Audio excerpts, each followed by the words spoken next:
Perlukah harus melanjutkan cinta, sedangkan kita tiada saling percaya?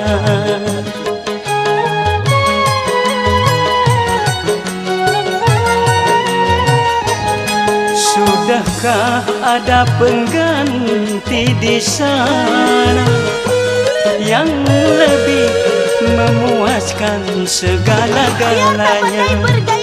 Masih kurangkah percaya padamu? Kukira cintamu tidak untuk orang lain.